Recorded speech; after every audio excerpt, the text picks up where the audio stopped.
Why are some students less successful learners? Take a minute to look at these points. Notice some of the themes here: a lack of awareness, faulty beliefs, an inability to sustain effective learning, or an unwillingness to change. Basically, less successful learners tend to lack self-regulation and metacognitive skills. Academic self-regulation and metacognition will be discussed in this lecture. First, let's look at self-regulation. What is academic self-regulation? It's the strategy students use to control the factors influencing their learning.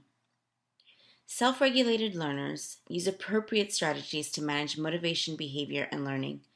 This implies that there's a toolbox full of different strategies and that the students not only make a choice, but make an appropriate choice as to which strategies to use when they are studying for different tasks or preparing for different assessments. They control the factors influencing their learning and establish optimum conditions for learning. This not only implies the manipulation of environmental factors, but also cognitive and emotional factors that impact learning and motivation. Obstacles are removed that interfere with their learning, and basically students will find a way to learn. This implies a focus on the end result of mastery of whatever learning is taking place, and that different strategies and restructuring will be used to remove these obstacles.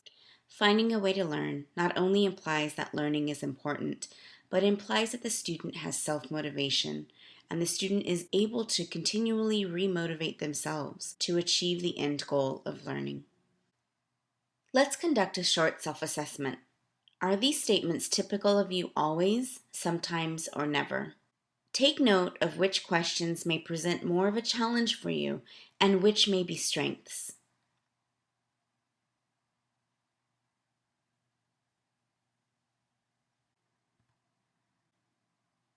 The 6 questions in the previous slide asked about your ability to use the 6 components of self-regulation, which are motivation, or why we engage in the learning we do; methods of learning, or how we are learning, what strategies we're using; use of time, when do we choose to engage in learning; physical environment, where are we learning; social environment, with whom are we learning; and monitoring performance, or what are the outcomes of our learning.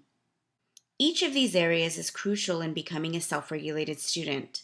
The relationship between the components is multiplicative, meaning if one of these is 0, the learner is not self-regulated at all.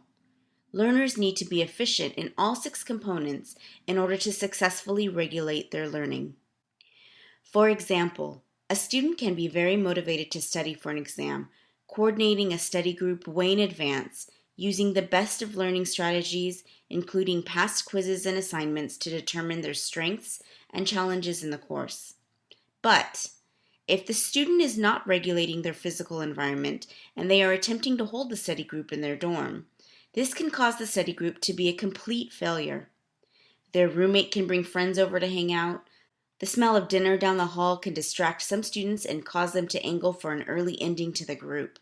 The sound of loud music or a party can be enticing to the group, or the bed can lure an overtired group member to take a nap instead of participating.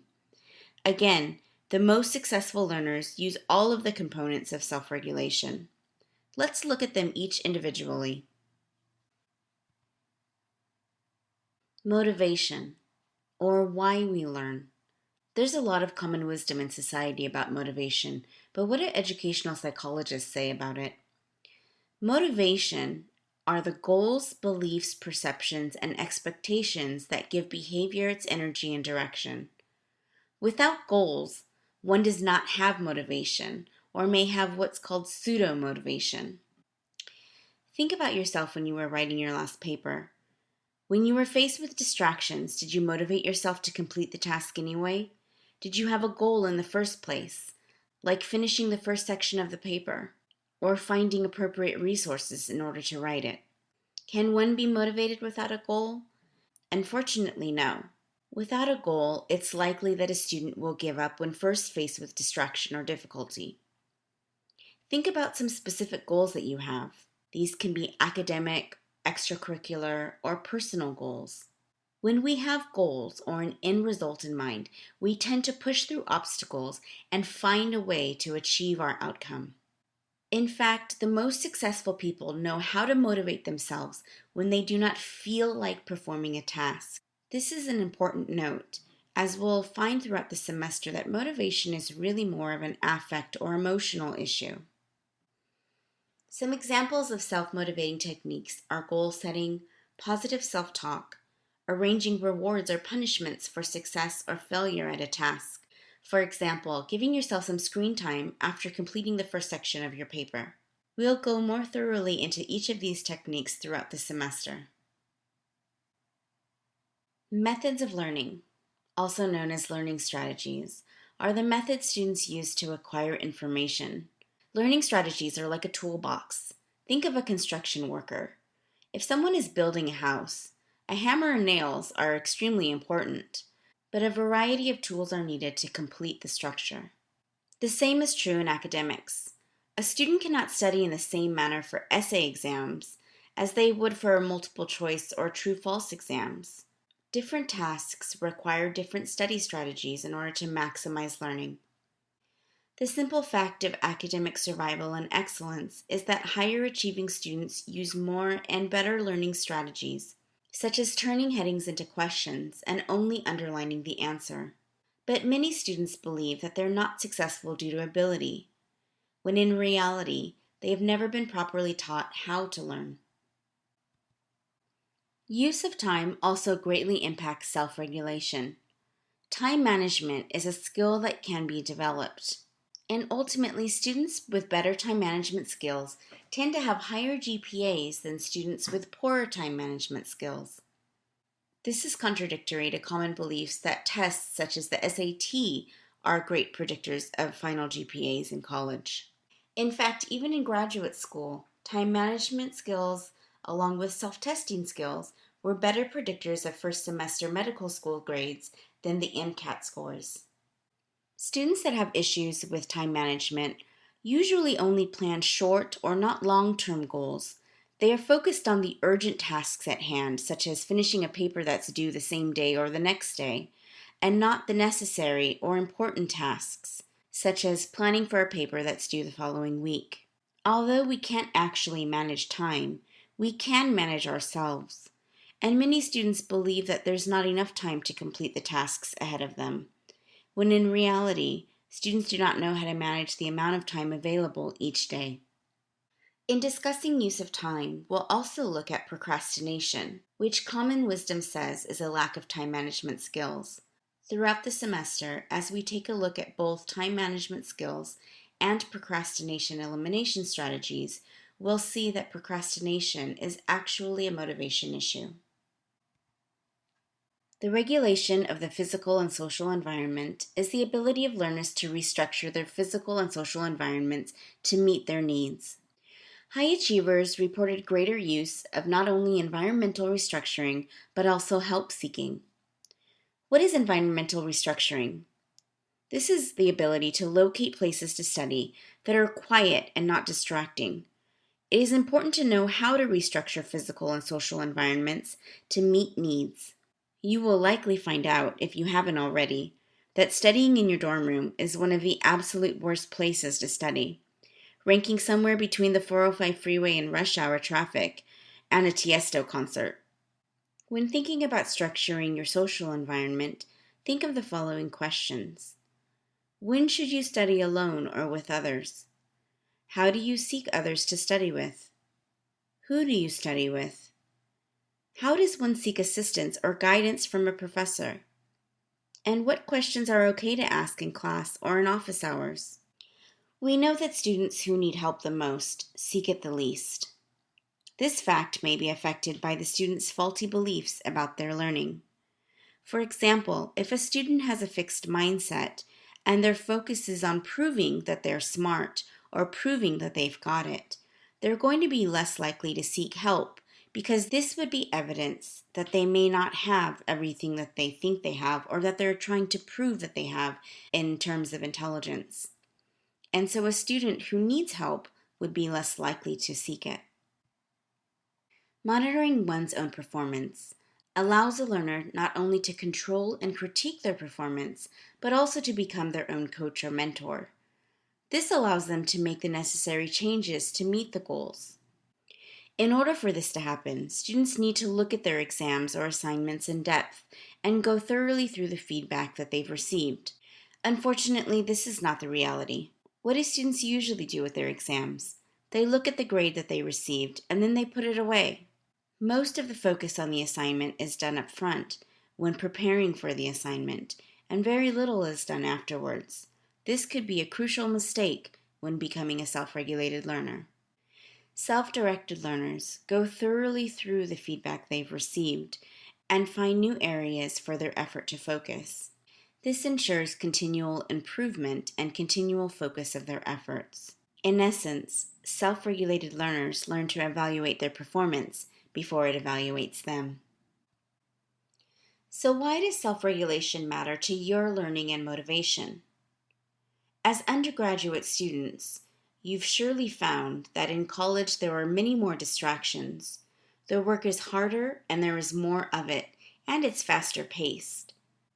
There's more competition between students in the classroom, in the lab, on the field, and in the studio. Professors expect their students to be self-motivated and to come to class prepared not only with materials, but with proper learning strategies. There are no study guides in college. Instructors expect you to guide your own learning. Basically, in college, students are on their own, and this highlights a key point in the difference between high school and college. There is a great shift from teacher-directed learning in high school to student-directed learning in college.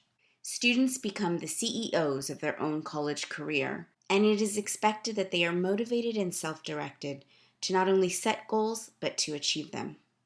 All of these factors can impact not only your motivation to learn, but your actual learning and academic performance. How are self-regulation and metacognition related? Metacognition is the awareness and control of one's own thinking. Without metacognition, a student cannot effectively regulate their learning. Why is thinking about our own thinking important for self-regulation? In order to change a strategy or improve a skill, one has to become aware of it. Are you aware of what you're thinking while you're learning? While you're reading or listening to a lecture? Reviewing notes or discussing content with a classmate? If a student is not getting the results or the grades that are desired, then learning strategies need to be adjusted. Without the awareness of their own thinking and the ability to control their thoughts and strategies, or metacognition, this would be an extremely difficult task to take on. As you learned when examining the information processing system, most of our thoughts are automated or subconscious. But it is possible to become aware of what we're thinking as we learn. We just have to start listening.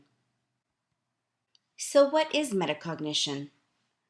It's a higher level of cognition. It's cognition about cognition or thinking about thinking. It's the knowledge and control of cognition. And thus it has a knowledge component, or what one knows about cognition, including knowledge about oneself as a learner, about aspects of the task at hand, and about strategies needed to carry out the task effectively. It has a control component, including strategies one uses to make cognitive progress, such as planning how to approach a task, evaluating progress as the task is being completed, and changing tactics if difficulties arise. Metacognition enhances a learner's self-regulation. If a learner is able to reflect on their learning strategies, they can determine which strategies were the most helpful or plan to change strategies in future study sessions. Metacognition also develops over time. For example, teenagers have better metacognitive skills than young children. As children grow, metacognition develops and becomes more complex. Humans are able to think more strategically as they develop and mature. Metacognition impacts learning in all domains.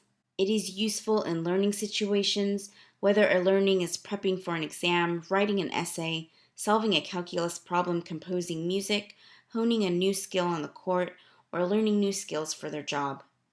Most importantly, metacognition can be learned. This fact is important because it means that this is a skill that can be taught, learned or acquired, and mastered. Metacognition is a vital part to being a successful student, but it is not an elusive skill that only experts have. It can be developed and practiced by anyone, and most educational psychologists believe it should be taught from a young age.